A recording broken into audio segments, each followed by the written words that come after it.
মোল্লা নাসিরুদ্দিনের গাধার গল্প। একদিন মোল্লা নাসিরুদ্দিন নিজের পোষা গাধাটিকে বাড়ির ছাদে নিয়ে গেলেন, কিন্তু সেখানে গিয়ে দেখা গেল গাধা আর নিচে নামতে রাজি নয়।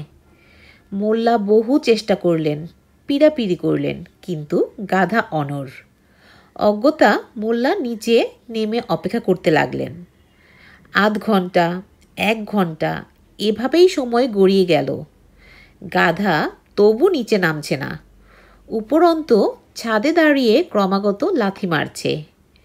মোল্লার মনে হলো গাধা ছাদ ভেঙে ফেলার চেষ্টায় আছে। বাড়ির ছাদ বেশ পুরনো এবং দুর্বল। সামনে বর্ষাকাল, ছাদ ভেঙে গেলে ঝড় বৃষ্টি থেকে বাঁচা মুশকিল হবে। মোল্লা আবার ছাদে উঠলেন গাধাকে নামানোর জন্য, কিন্তু গাধা 1 ইঞ্চিও নড়ল না, বরং তার লাথির তীব্রতা বেড়ে গেল। শেষমেশ মোল্লা গাধাকে ধাক্কা দিয়ে নামানোর চেষ্টা করলেন, কিন্তু ফল হলো উল্টো।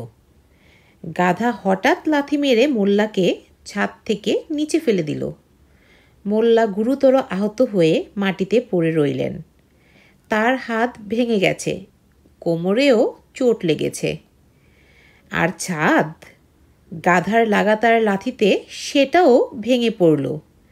গাধাসহ ছাদ থেকে ইট পাথর মেঝেতে পড়ল। গাধাটিও ভীষণ আঘাত পেয়ে মাটিতে শুয়ে রইল। তার পা ভেঙে গেছে, উঠতে পারছে না। মাটিতে পড়ে থেকে মোল্লা এই করুণ পরিস্থিতি দেখে একটা বড় শিক্ষা পেলেন।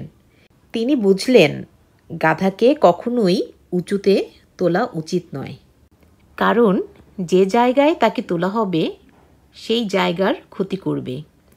যিনি তাকে তোলেন তারও ক্ষতি করবে।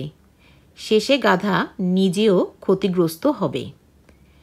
এই গল্পের শিক্ষা হলো, অযোগ্য কাউকে গুরুত্বপূর্ণ বা উচ্চ পদে বসালে সে নিজের, আপনার এবং আপনার আশেপাশের সব কিছুর ক্ষতি করবে।